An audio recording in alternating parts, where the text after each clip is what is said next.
Welcome back on this lucky Thursday or weekly podcast. It's myself, Declan, joined by Quinny. It's the morning after the night before. Celtic 3, Livingston 0. Quinny, our usual recording on a Thursday here, going out tomorrow. Another 3 points ticked off. We're getting close to 25 games. We'll play our 25th game in the league campaign on Sunday at McDiarmid Park. We're getting to that real business end of the season, if you will. But lucky Celtic continue on, don't they? Yeah, we love a wee bit of midweek luck. It was great. I'm still actually kind of waiting for the second half to start, if I'm honest with you. It was very good game, very good 3 points, and very, very, very lucky first half we had, and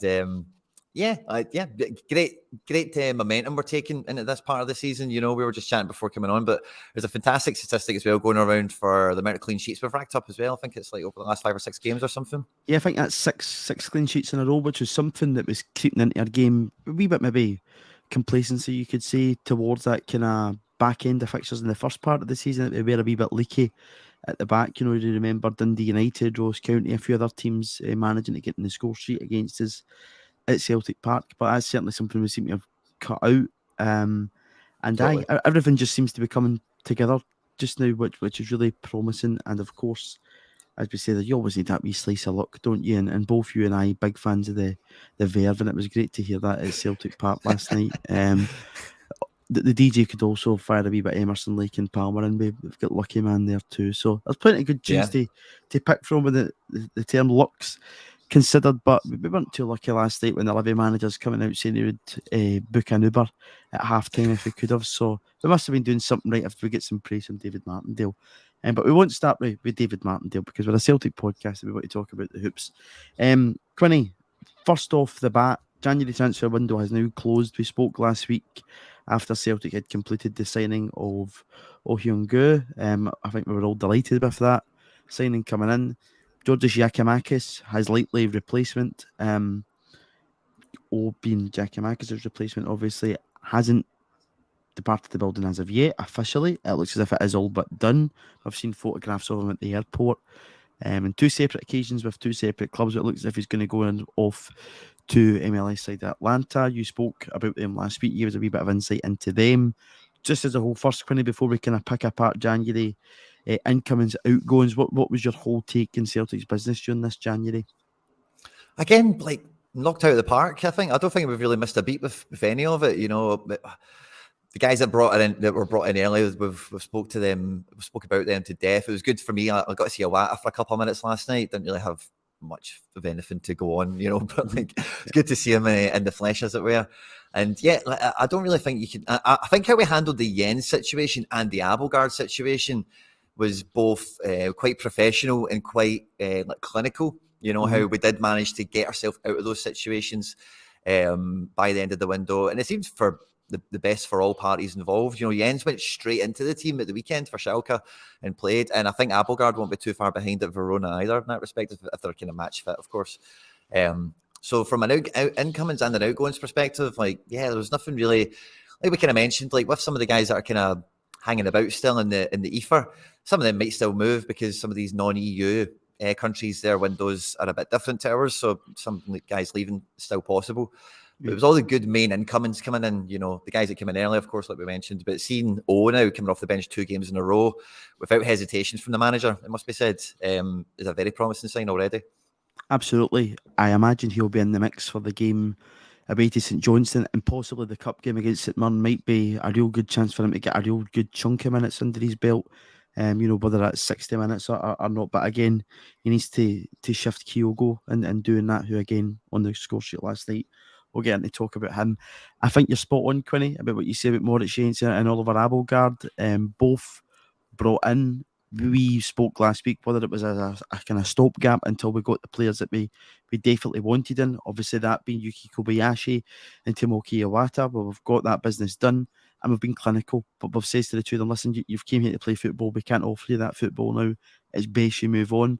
They went to 2 fairly decent sides, 2 great leagues, it must be said, in Bundesliga and Serie A. And it'll be interesting to see how both those guys get on. Moritz Shane, certainly more than Oliver Abelgard, played his part in this season. He'll be eligible for a league winners medal. So if Celtic nice. win the league, we're 9 points clear at this point in time. We're looking at a good position to do that. So it'll be nice if Celtic do retain the title, that we maybe see the big man back, because he'll be deserving of that, for the amount of appearances he made during that first part of the season. We had to deal, Quinny, with two major departures in terms of, and I say two because it looks as if Yakimakis is all but done, and Josip Juranovic and Yakimakis. It wasn't the first high-profile players to leave Celtic, it must be said, under Ange Postecoglou. The situation obviously was different, and it was two players he had signed departing the club. Obviously, we had Edouard, Christie, Ayer, all leaving under Ange's watch. Not much, the manager could do about it. But again, reacted very quickly in this with Juranovic and Yakimakis, who we know were both important players to his last season and this season at points. I think towards the back end of last season, if you don't have Yakimakis, I don't know if you're going to win the league title. I think that's a fair claim to make, just because our options were limited in the amount of important goals he scored. But we've reacted. We've brought in Alistair Johnson, and as we touched on there, Oh Hyun-goo, we've not seen too much of him yet because he's still getting up to speed, I think. But it looks promising. And again, we spoke last week here about Chris Sutton coming out and speaking about it being a risk. Of course it is, but I'm glad Celtic moved quickly to bring both players in, and I'm excited to see how they get on. Johnson looks like a like-for-like replacement in there, and we're still to see completely do it. But in terms of that whole situation, Quinny, I'm fairly happy with it. How about yourself? I say fairly because we're yet to see how they both get on, but I'm excited to see how they get on, and I'm happy that we move quickly to bring them in. Yeah, and I think like the like for likeness of Alistair Johnson coming in, we've not really missed a beat, and the front three's becoming a bit more settled now. We still get a bit of rotation, of course, but quite clear it always has been, right. But undisputedly, Keel goes on most games. Jota, we know, is nailed on if he's fit and available most of the time, and it feels like Maeda is kind of edged out everyone else over his form recently. So it feels like the transfers are coming into a situation where, for the forwards or even for the guys in defence or whatever, there's a good bit of synergy there. They've been playing together and we're getting like clean sheets in a row. We're starting to get into the situation where we're scoring 3 and 4 goals every game again and being disappointed about it, like not turning up for half the match and still doing that kind of idea. Not that we didn't turn up necessarily, but we just didn't put anything away, of course. So I think overall, like the squad's in such a great place now. It's such a balance. Like it is, Giakoumakis has played his role when it is a risk, on paper, losing a guy like that to bring in an unknown is a risk, of course. But I think with how nailed on Kyogo is, the form that Maeda is getting into, and Jota's not really kicked on second half of the season. Jota started the season really well. Obviously had a bit of time in and out and whatever, but since that, he's not had a spell of 5 or 6 matches where he's been running it. So he's just scored a goal from a ridiculous angle. That's all I've really got out of him so far.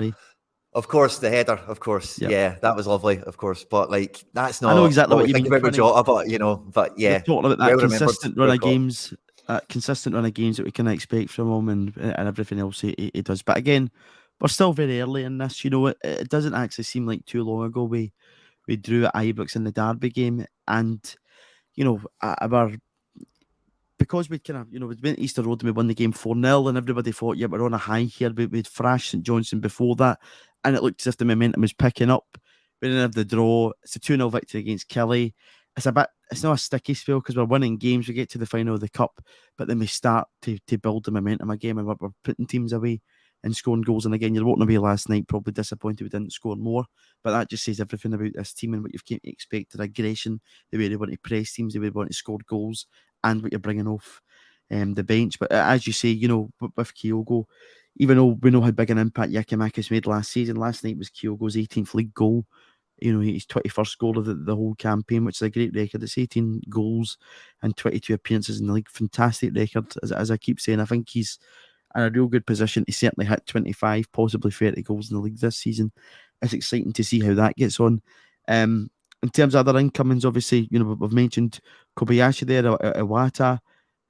I think we fairly did our business well. There was no late drama on deadline day, whether that was an outgoing or an incoming, which is always welcome, I think. Yeah.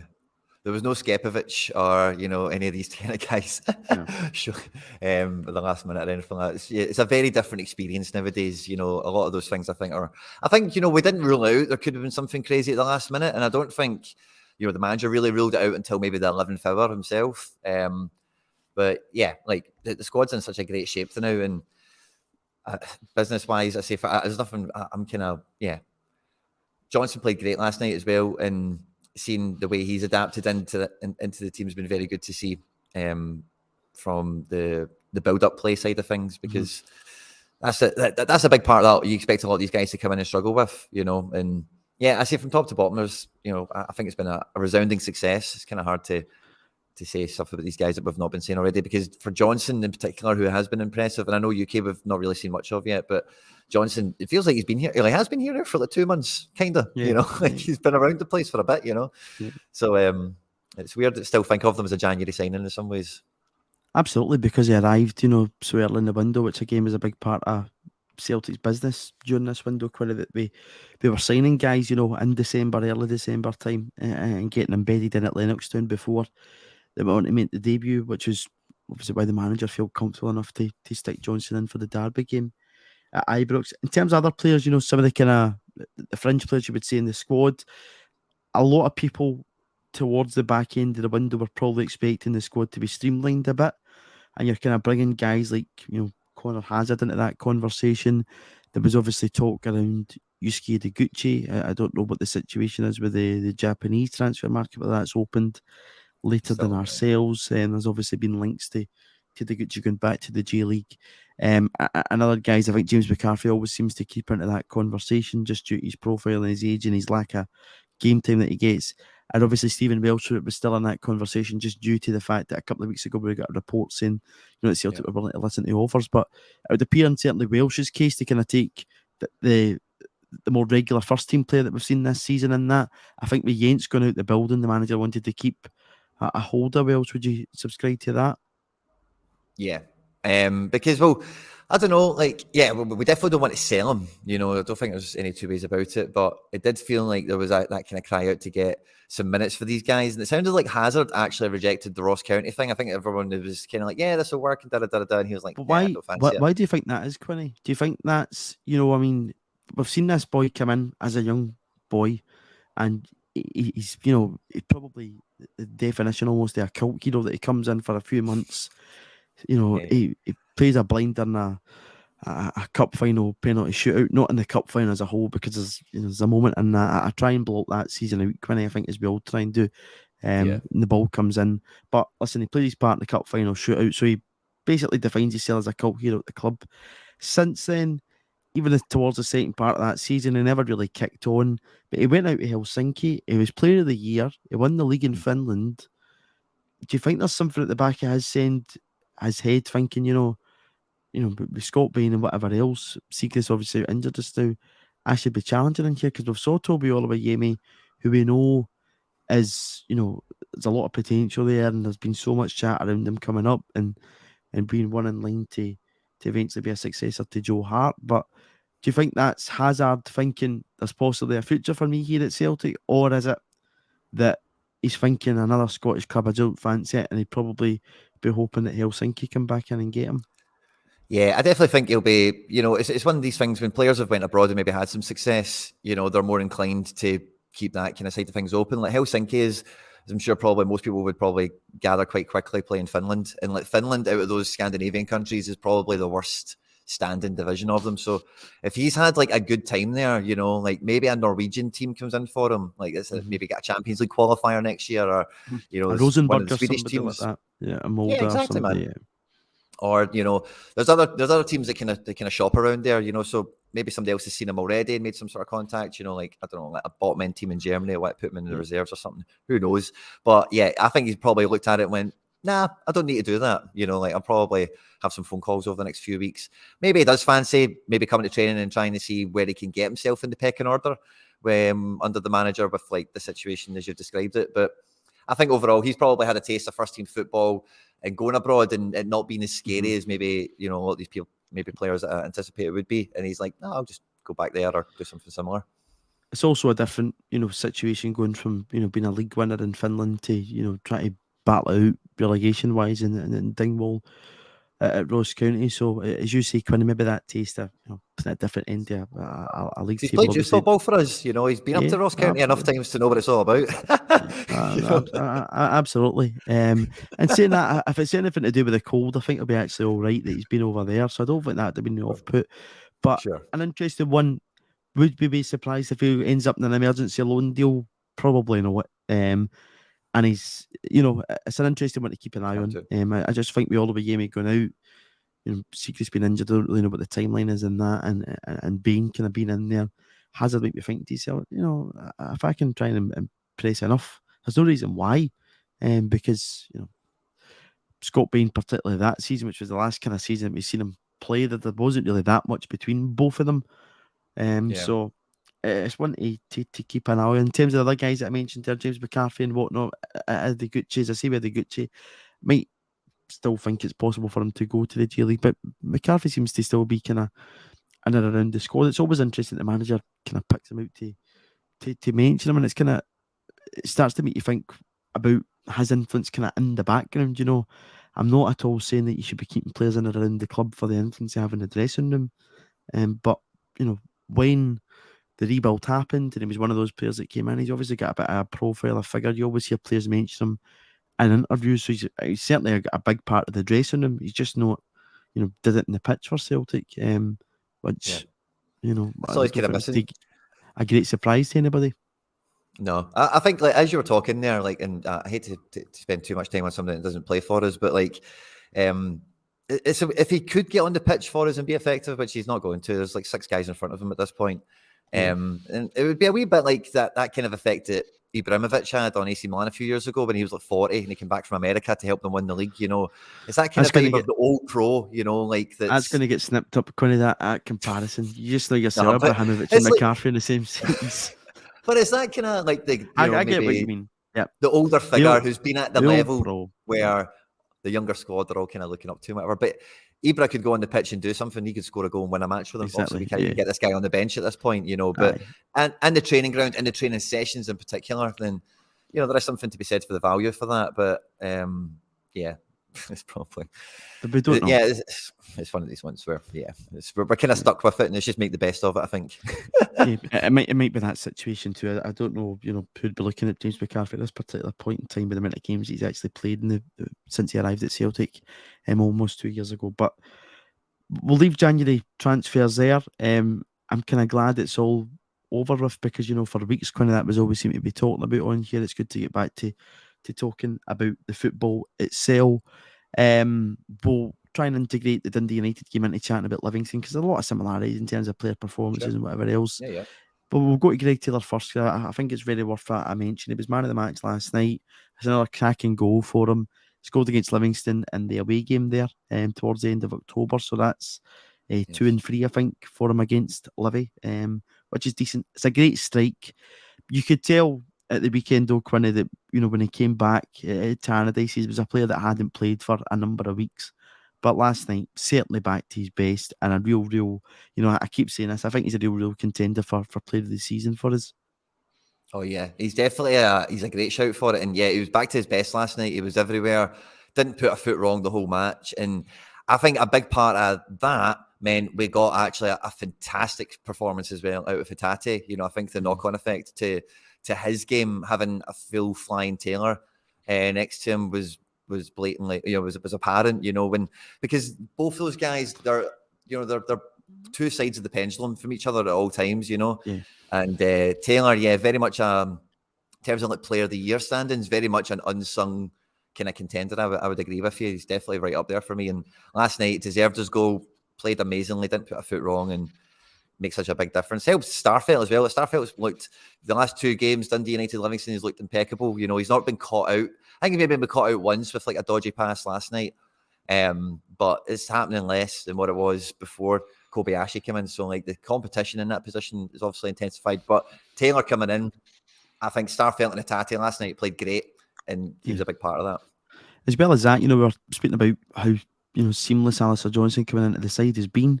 it's quite incredible to think that, Sunday there, at Tannadice and last night, I think was only the third time both guys had started the game with each other. Because if you think back to the game at the turn of the year, Taylor goes off injured. I think a lot is one of the Yeah. the opinion that changed the game a bit. Johnson had been thrown in at the deep end here, and they've not had a lot of games to play with each other.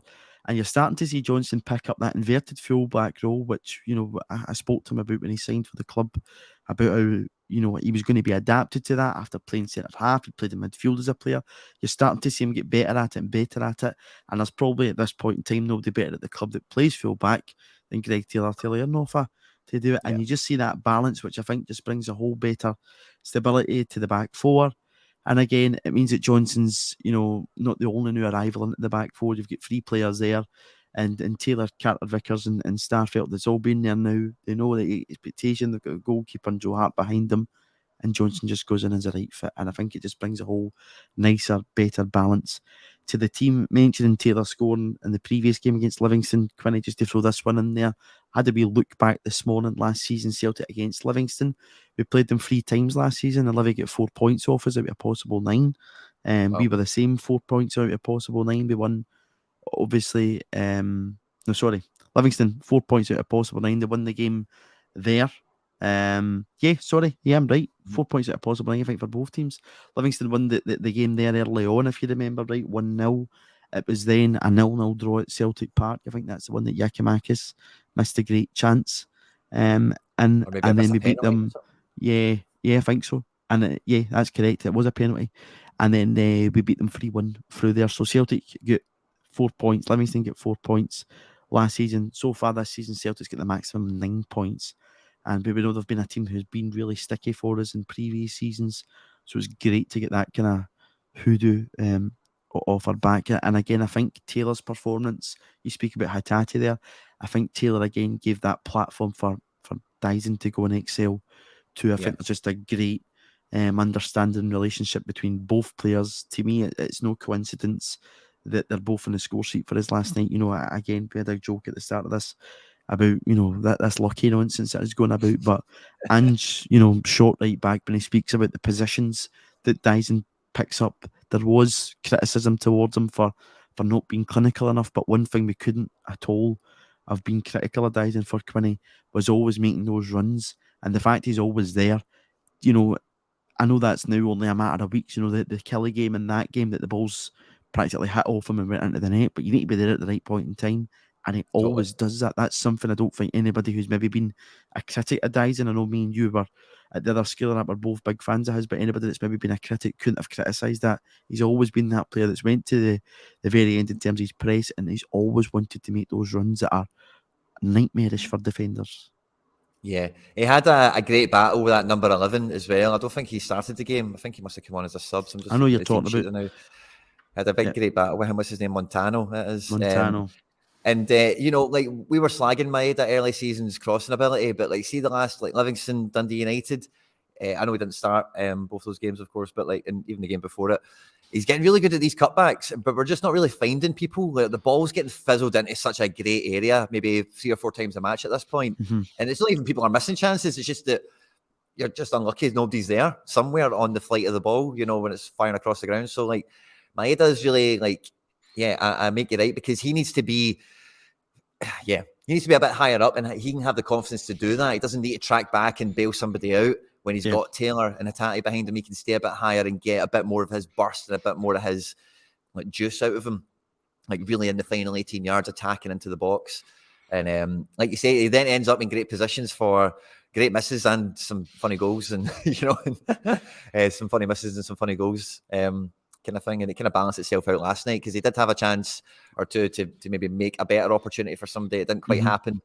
I forget exactly, because I was at the game, and I say sometimes your angle, you can't really tell always who's touched it last and that kind of stuff, So it was good to see he came away with the game with something to keep his confidence up, keep the form, the tempo going for that front three. Even Kyogo, when he comes off in the 75th minute, he's got a goal in the game. Could have had a hat trick probably from the chances I remember, so yeah. And I think it is a platform kind of thing. And especially when you watch Celtic live in person and you see all the moves that they make that the camera won't catch, you do feel that Starfelt, Carter Vickers, Taylor, Johnson, McGregor, that's the 5, and they just Mhm. control the half of the pitch. And then the other 5 have got the freedom within their principles, of course, to move into different areas and overlap each other, interlink, make passes and all that stuff. And it's with those platform guys being nailed on and at the top of their game, we can play that way.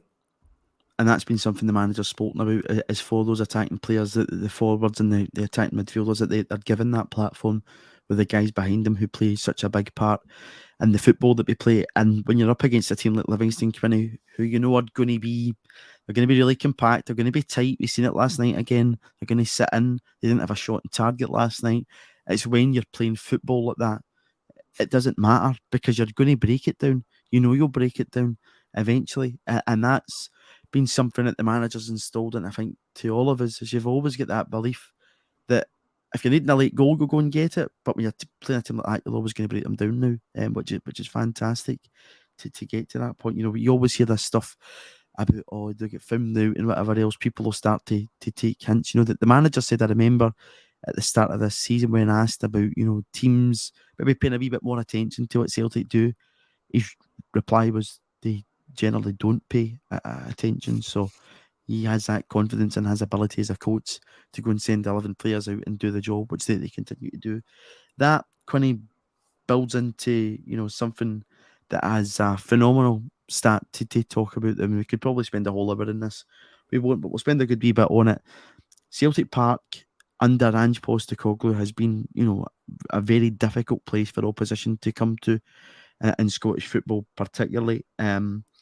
Celtic have now gone 2 years and 3 days when we're recording this, and without losing a league match at home at Celtic Park. That was back when St Mirren came in the COVID season. They beat us, I think it was 2-1 on the 30th of January 2021. Since then, 2 years since we lost a league game at Celtic Park. That is just, that first is absolutely ridiculous. It is. It's absolutely wild. And that's what we want. But, you know, that's a real hallmark of Celtic, is the home form, you know, being a fortress, undefeated for huge stretches and multiple fronts. You know, that's the standard. That's the kind of thing we want to get back to. And hearing that stat come out, and, you know, I got myself down for tickets for last night after you told me the stat, beginning of January, I think it was, you know, that Celtic haven't lost midweek domestically since April 2016. That's and right. as soon as you said that to me, I looked at the next home fixture we were going to be midweek for, and I was like, I'm getting tickets for that. Yeah. That was last night, obviously.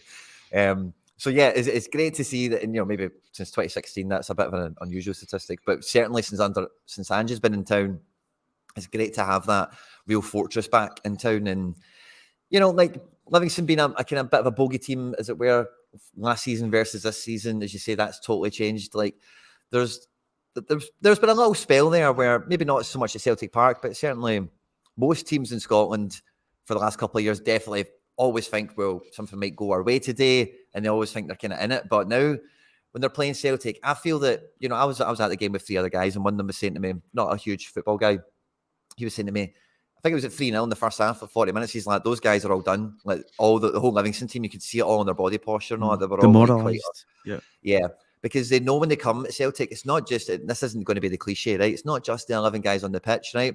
But there's 5 subs that are going to come on, and they are every bit as good and every bit as motivated to make a bigger impression on the match than the guy that they're replacing, you know? So whenever you're playing us, particularly at home, you're literally playing, you know, you've got the 12th man as the fans, then you've got like half a team on the bench, 5 guys extra, you know? So it's like, it just makes it feel such a daunting task for opposition. We can obviously achieve that domestically probably a lot easier. The next step is kicking that on 3-4 goals every time, and obviously, you know, we won't get too far ahead of ourselves at that point. I'll stop myself now.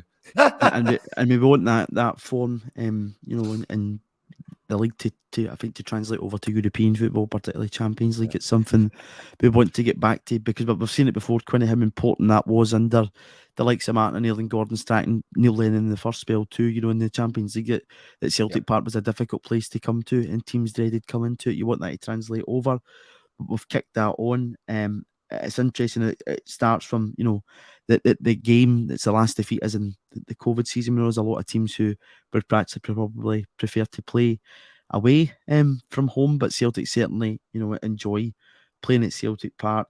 And if you actually think about how much of a disaster that season was, it's kind of, I was a wee bit more struck at, that we didn't actually lose a game at Celtic Park from late January until the end of the season, by how bad Celtic were during that season. But it's a ridiculous stat. Ange's home record in the league at Celtic Park is played 31, won 28, drawn 3. And if you probably bring in Scottish Cup games and League Cup games, I can't remember is what we've not, because we've got to Hampden every single time. Any of the cup games we've played at Celtic Park, but we've not lost either. So again, fantastic statistic. That all builds into something else, which I've been banging on about for weeks now, because I've just been keeping an eye on it, is that it's quite ironic that it's St Mirren also, but the defeat early on in the season to St Mirren is Celtic's only defeat in the previous 56 league matches. When you're talking about form, we're really far away here from 60, Quinny, and it was, hailed as a great accolade. Brendan Rodgers' side going 69 games unbeaten domestically. That included both cup competitions, of course. But there's probably no reason why Celtic probably can't hit, one defeat in 70 games possibly, which is pretty similar. Obviously, it just doesn't come at the same running time as that, which again, Sure. we're talking about form, and we were talking about last season, about after we had such a poor start that it basically did have to be impeccable. It's been that one defeat in 56 matches. Take the home record away from it is absolutely amazing. And it says everything about the manager, the coaches, the players at the club. It's a ridiculous and phenomenal stat that's translating both at home and away from Celtic Park in the league. Yeah, so a lot of luck. So much luck going on there. so lucky to be in this position. But no, man, like, yeah, it's absolutely brilliant. And like, yeah, so I think that's a big part of it, is like, it's the squad as much as anything as well. Like, because football, as we know, like when it comes to professional football, it's as much a mental battle as an athletic battle, like, and if teams show up defeated already, mentally, then, that's got something going in your favour right away. And Celtic Park's always kind of had that fortress, but I think this special kind of sauce we've got there now with Ange, that, as I say, you've got 16 players every game that will do 90 minutes worth of work, even if they only get 20 minutes in the game. Is wild. It's not like anything we've had before. And we knew that was something. We came into this, that we needed everything to come together. As you just called it, the special sauce, and a big part of that special sauce, which is important to mention as the supporters. I speak there about teams probably wanting to actually play away from home in the league, but the fans at Celtic Park have been absolutely magnificent since Ange Postecoglou came to the club. To me, it's no great surprise that dominant spell under him at home in the league comes with fans back in the stadium. We're recording this a year on since we scalped Rangers 3-0 at Celtic Park. Hatate's going 2 goals, Abada getting in the score sheet. It was free going in 6 or 7 that night, Quinny. And thinking back a year ago, the opposition that night wanted the game to be played behind closed doors. It was the first derby game back at Celtic Park since the pandemic. The atmosphere that night was absolutely outrageous. And a year on, that was the night that Celtic went back to the top of the table, and we've been there to stay since. And that night, the fans played such a big part and going on to get that 3-0 victory. Yeah, I would say I forgot about all that. They wanted it behind closed doors. Yeah. Nonsense. I forgot that was that game. So funny, isn't it? But yeah, like, it's I just can't help but laugh at that, because that's just, I remember all that stuff happening and just thinking, how wild is this that they're actually trying to get fans not into the stadium? That's just mental. But yeah, I feel you're on, and like, yeah, I don't think they've. Anyway, no, sorry. I'm away to take myself somewhere. I'm not going to go down. No. Declan, sorry. Just in terms of the fans, though, the impact that they're making this team just now under the manager. Yeah, so like I think Brendan Rodgers and Neil Lennon had great supports from the fans in really big ways. Like, don't get me wrong. Like, I was at, I went to matches all the time under O'Neill and under Strachan, and the whole stadium was like great and everything. Don't get me wrong, but like, since like the Lennon Rodgers kind of eras, like the fan base in general and everything, it's now that standing section. Everything's a bit more kind of congregated in the corner where the Green Brigade are, and all that kind of stuff. And I know there's other fan groups. I was right next to the other guys and boys, in the other corner, yeah. Yep. When I was before, like, so I remember being young and thinking that felt like the whole stadium. more than anything. There was always like a couple of guys next to you, they would get a song going, and then there was a couple of guys in the next section, they'd get their section involved, and then it would kind of go around the place. If that makes sense. So now like that support, because it's so concentrated as well, like for the because sometimes like Livingston at home, you could go to a game like that, like I don't know, say 15 years ago, midweek, peeing down with rain or whatever, and like the fans would still be great, probably still the same amount of people in the stadium, maybe similar kind of noise levels overall. But last night, that corner and that corner, both of them don't stop singing the whole time. And then if you've got anyone else who's not feeling it because it's Wednesday night and it's peanut doing, even though we're playing great, maybe not everyone's in the mood for a jolly in that sense. Then it keeps it keeps that whole kind of mythos of the club that the stadium is a vibrant, fortress the whole way through. So the fans backing that Postecoglou and the recent generations have had definitely is extremely distinct, and all the players, like even when they're on the bench, they love going for a warm up, because it's it's a place to be, man, paradise. No, absolutely is. That's it. And as I say, you saw a year ago today how big a part that the fans played. That I've spoken about, carnival atmosphere since then at Celtic Park, Trophy Day, the day that we unfurled the flag, getting back into the Champions League and whatnot. Other derby games, we scalped Rangers 4-0. There's been others. And again, you're starting to almost find that these kind of games midweek that would be ones that when you're watching the old highlights DVD back at the end, you would go, "Oh, remember that game?" It's not maybe getting to Tynecastle and winning 2-1 or getting up to Pretoria and winning the game, but it's remember that game. These are actually starting to become ones that are standing out in your mind, which isn't just the team in the park; it's just everything about it, and it's just which says a lot about what Angie's did since he arrived at Celtic, and long may that continue. Just back on Greg Taylor, because I don't think we actually spent enough time on him. We did mention about him being a possible candidate for Player of the Year, but I wanted to bring these quotes in. I should have done it earlier on. But he said the manager's predicting there's still more to come from Taylor, which again is really exciting, because we heard him say only a couple of weeks ago, Quinny, about Dyson and Rio, that he expects them to get even better. This is what the manager says last night after the game. He says, I can't talk about before I got here, but since I've been here, he's really embraced the challenge of being a key part of this team. Obviously, the way we play is a little bit different. I think he's embraced that and he's continuing to improve. That's the key for us. We're constantly looking to push our boys to be better, and he's one that's got that appetite to continually ask the questions of how he can improve. I think, again, in nights like tonight, when the opposition are going to try and stop our attacking threats, the ability of other players to pull up in areas where there can be a goal threat and scored goals is important. He's done that on a number of occasions this year, and I think there's more to come from him. That's what the manager said about Greg Taylor last night. Quinny, what's your thoughts on that? I love it. He's an absolute hero. Like, I had to just go and double check it. He is only 25. It's quite easily forgotten. I think a lot of people maybe look at Greg Taylor and think he's maybe closer to 30 than what he is, just because he wasn't ever seen as like a young signing or whatever, But he is only 25. He is only getting better. And like, it's hard to imagine. Like, no, I don't think anyone could have seen the levels he's got to at any stage. Like, I would be surprised if he didn't say he was surprised himself. I'm sure he's a confident guy overall, but like, he's really exceeded any expectations I've ever seen anyone hold for him over the last like 2 seasons, especially.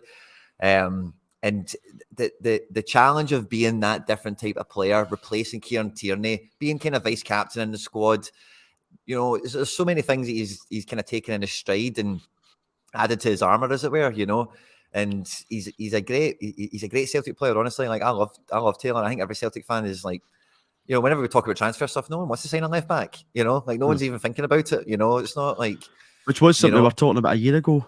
People were talking about that in the January. We need to get a left back and whatever else. But to me, if you're going to improve on what you've got there just now, you're going to need to spend a hell of a lot of money to do that.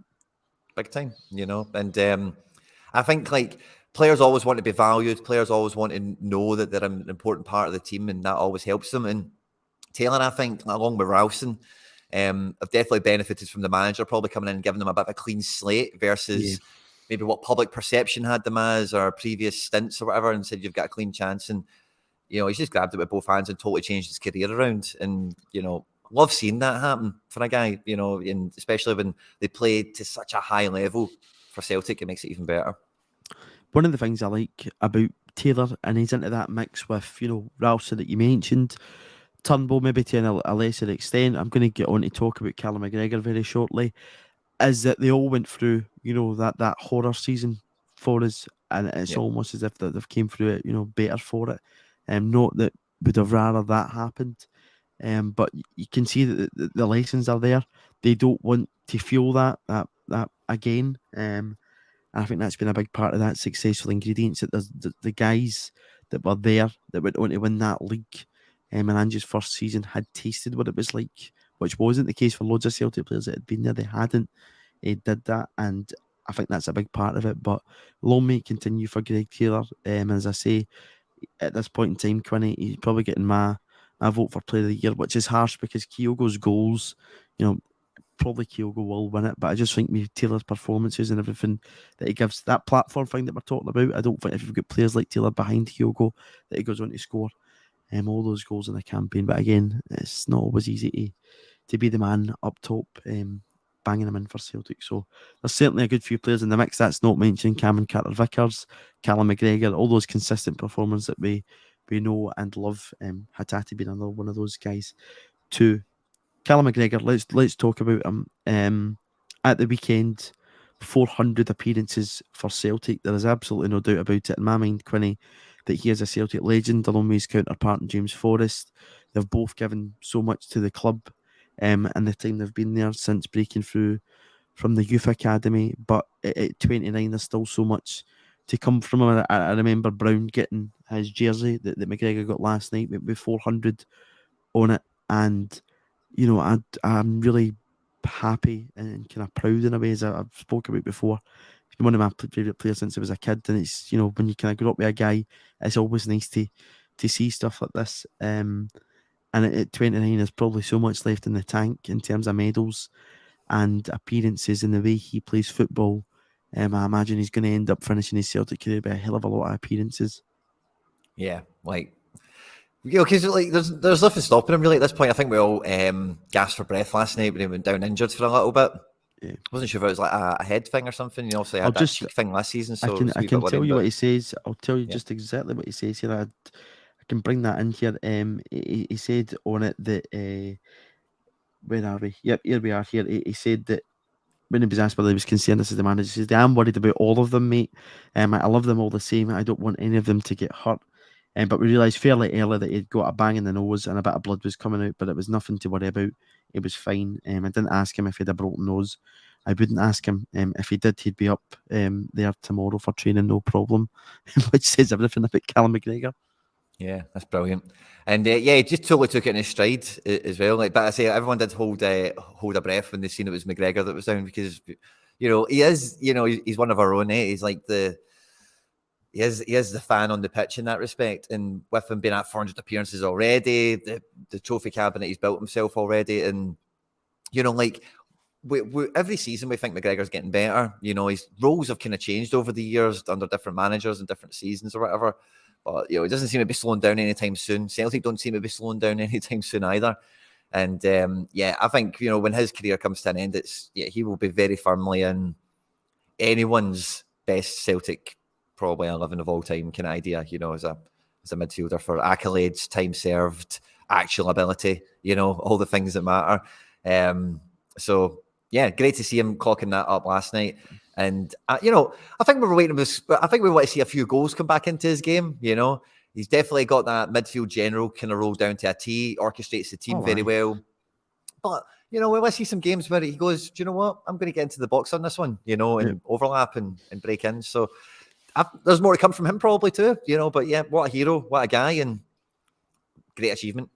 Yep, no doubt about it. A club legend. But Quinny, as you said, that was my next question, is what's been your kind of favourite highlights from McGregor? I was watching back the wee kind of real thing that Celtic put together of his goals. Moment I think for me is when he lifted the league title towards the end of the season.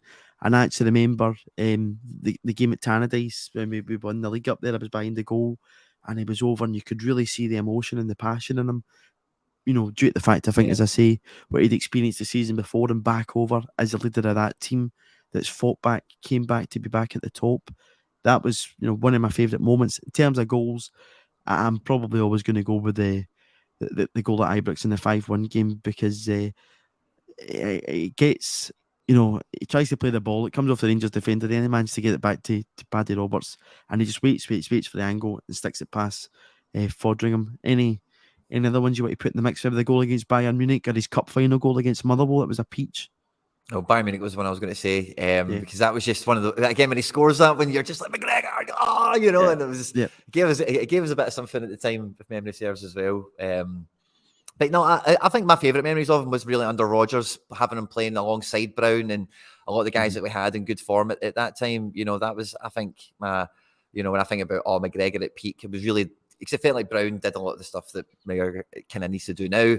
And McGregor could do other stuff that he doesn't always get a shot at doing these days, But no, and I think, McGregor's got a good couple of Scotland goals as well that popped to mind as well. He's not just a Celtic hero in that respect as well. But in terms of favourite memory, I think lifting the title with the captain's armband is a great one to see from him, because again, seeing him come through, the club as an academy kid, serving under so many other managers and all the other stuff that we all know about him already, to see him lifting a title with the armband on was a good one. It was a big one.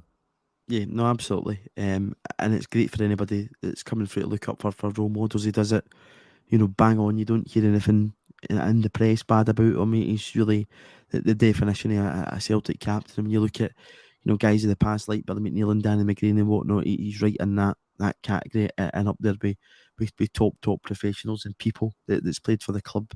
And I'm hoping he's there for the whole of his career. Because of that wee loan spell, likewise. I don't think he'll, will he be able to count as a one club man for that wee loan spell? I think he is, because he's still a Celtic player. I'll be counting him anyway. And he's given so much to the cause, and will continue to give so much in terms of appearances and trophies. In terms of one of his midfield counterparts, Quinny, Matt O'Reilly, he'd been rested for a good wee bit. He'd been in and out the team due to the form of Aaron Mooy, who we'll chat about, because Daddy Cool, as he's getting known as now as well, worth a shout here. But in terms of Matt O'Reilly, it's a stunning ball to Kyogo for the goal last night, and he looked a wee bit like his old self. I just think he needs to get that goal this season that he's been crying out for. Yeah, it was. I didn't want to bring him up earlier, but the real knock-on effect from everything we've been speaking about already, in terms of Taylor coming back into form and fitness, the game we got out of Rio last night, it was the first time O'Reilly has had a chance to play in a long time, with McGregor in midfield, Rio being in good form, and then having, a solid back four behind him that wasn't like hodgepodge together. Somebody's injured this week, and who's playing now, and all that stuff, So, and he was eager. He was really eager to make an impression on the match. It was great to see him get an assist in the end. He's dying for a goal, of course. A few of the passes he played were fantastically. He had some good vision for a lot of the balls, and a few of them were just a little bit off. Maybe the run wasn't always made, or the wrong run was picked, or whatever. But yeah, it's definitely one of the most promising performances I've seen from O'Reilly since the turn of the year. I was really surprised to see him get the minutes last night ahead of Mooy. I think Mooy probably comes back in for the weekend, but it's hard to say, because we will have like a week off, don't we? Then till the St Mirren Cup game. Yeah, that's right. Yeah. So maybe he doesn't worry about who played 90 minutes last night and stuff like that, because they're going to have that midweek off. But O'Reilly was great to see last night. Come off in the 63rd minute, and I didn't really, to be frank, I didn't really even notice him when he came off. I seen the subs, obviously, but like I was watching Gu more than Turnbull when he came on. But I didn't really notice that O'Reilly was gone from the match. I don't think Turnbull did anything either. I'm kind of going off on the side here, but yeah, good game from O'Reilly for sure. Good to see him kind of getting maybe out of second gear and back into third gear. Yeah, and since obviously McGregor returned for that Aberdeen game, he carried a lot of the load towards the back end of that season due to McGregor's injury and playing in a different position. It's nice to see him take up that kind of more dynamic playmaker role, if you will, rather than playing the pivot. And again, I hope he kicks on. I hope he eventually gets that goal, because for his age, I think we all forget that he's still a young guy. He's only 22, so there's still plenty to come from him. I think he played a big part in the last campaign for us, and he'll continue to do that this season for Celtic. But Aaron Mooy, I mentioned him there, Quinny, real important player for Celtic. You're hearing people come out and say that they're shocked at the level they got. But again, I think something you and I said early on when he came in the door was the manager was bringing him in and he knew exactly what he was getting. And, again, we're talking about experienced players in that team. He's played at the very top level too. And he's a great figure to have in a dressing room, and that's shown in the park. And it's almost as if that World Cup was his pre-season, and he's now came back in and he's really shown his stuff.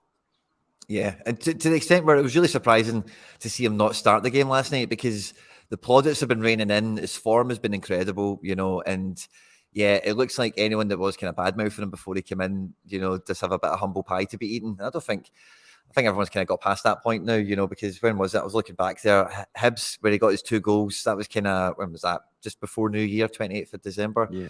So, like, he's kind of, he's that post-World Cup, he's come back and he probably feels a bit more like himself, in some other ways as well.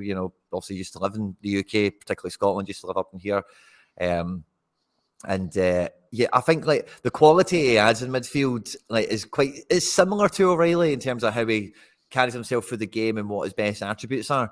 But he's just got that extra kind of 5% of a range, where, like, it doesn't really matter where he is on the pitch. If he can see a pass on the other side, he's got the ability from what I've seen, to a good extent, both feet to play some balls like that really makes such a huge difference. So it's not just that tempo control, but when you've got somebody that can really slice a game open at half a thought, on a counter attack away to, Hibs or, all these kind of games and whatever else it might be, that's real quality that you don't, that like, you can buy a really good midfielder to come into this league, but things like that are very rarely found at, this level, to be quite honest, if you know what I mean.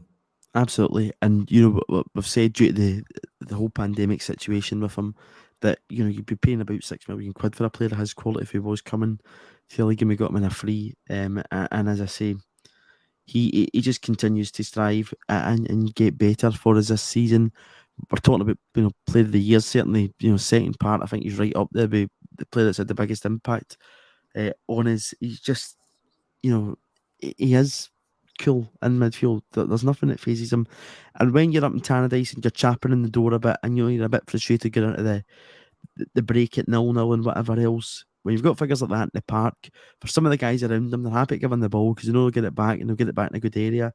He knows the players around him, and as daft as that may sound, he knows where they want the ball and it's always at the right time, and that just makes a difference. Majority of his goals obviously are coming from the penalty spot, but he's always in and around those areas where you need him to be, which again I think takes a wee bit the weight off McGregor too, because it allows McGregor to push a wee bit further on. But he's been a great addition to the team this season, and as I say, Quinny, we're talking about players who've made a big impact second part of the season. Probably nobody else has made a greater impact, apart from probably Diaz and Maeda, than Aaron Mooy. Agreed. Yeah. And again, I was quite actually surprised to see Maeda start last night. I thought he would have probably stuck with Abada, just because, generally, I don't know. Great to see Maeda start as well. But yeah, like, I think that whole, Aaron Mooy, Maeda, and the other guys that the manager's brought in, like Kyogo, the guys that he knows, like, that's partly why I was so surprised with O'Reilly, because it did feel like a lot of those pieces further up the pitch were getting almost cemented in as first names on the team sheet. But, that's the thing with Ange, is always expect the unexpected. Maeda and O'Reilly coming in to start, I definitely think caught a few people by surprise. And that's a big part of, not just, to the form of the squad and everything like that as well, but it is the will of the manager, as it were. And it does keep them all on their toes. And that's how I think we're able to get such great form out of so many people that are not guaranteed to start. Because you look at an Aaron Mooy, you look at an O'Reilly, a Maeda, you put them in almost any other club in the world, and if they don't start like 3 games in a row, most other players in these kind of situations then tend to think, oh, well, I'm dropped, I'm not in the starting 11. And that's generally the way it goes out there in the Wild West, as it was. But at Celtic, these guys firmly know like where their place is, where they get their minutes, and how valuable they are to the team, whether they start or they come off the bench. Because, like we said before, it's like 16 players at this point.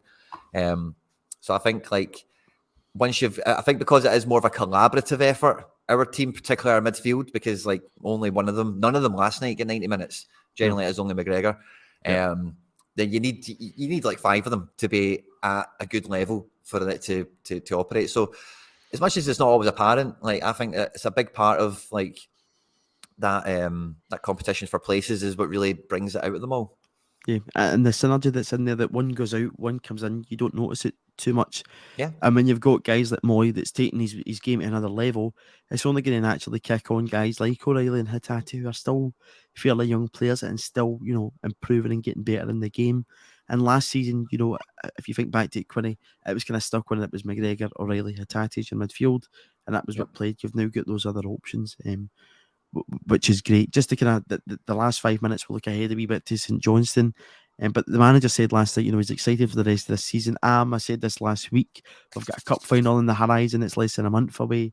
We've got a last fifth round tie, against St Mirren, and the cup, which again will be important. Going to say last 16, it's the same thing, fifth round. But this is what the manager said after the game. He said there is no reason or anything that should derail us from that focus. We have 14 league games left and we have both cups. This is an exciting part of the year and we're in a real good position in terms of we have a really strong squad and guys who are really healthy and hungry to be the best they can be. So why not finish the season really strongly? That is basically what you're saying there, Quinny. When it comes to players knowing their part in this squad, where they fit in. And again, just looking forward and bringing that into Sunday's conversation, there'll probably be a couple of wee changes again for Sunday, but again, every week we're talking about this. It doesn't really matter who he makes the changes for, because who's going to come into the team will do a job for us. Big time.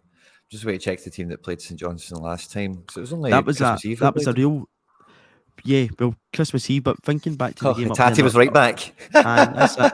But October time, there was a lot of changes. If you remember, the team when we left it late, Yakamaka scored that goal really late on. It was, I think, one of the first times we saw Bernabe for a long period of time. O'Reilly, it was the first time we'd seen him in that pivot role for Celtic. McCarthy comes on and he plays his part this season when he gets the ball down the left-hand side to Bernabe. If you look back at that team, if you manage to get it up there, Quinny, and on your laptop, you'll see that there's a lot of changes into that team. I don't imagine there'll be as many changes from the team that last went up at McDermott Park as it will be for this one. Haksabanovic started that game. That would be a fun surprise. Last time we went up there, Stephen Welsh, like you say. Yeah, so quite a rotated team, actually. Would he do that again? I suppose maybe he could. Don't think so, though. I think you'll see something similar to Tannadice. Yeah. Yeah, probably. Because I don't think... I think all those changes were maybe enforced. Kyogo didn't even play in that game at all. I think... No. I think the back four settled now for the rest of the season. Probably Hart, Johnson, CCV, Starfelt, Taylor.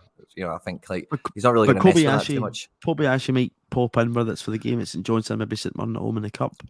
I think it's going to be random acts of rotation are going to get Yuki in, because I was really hopeful from other perspectives that Yuki would probably come in and make that left hand side better with the passing stuff we spoke about before. I'm not going to bore anyone with it again.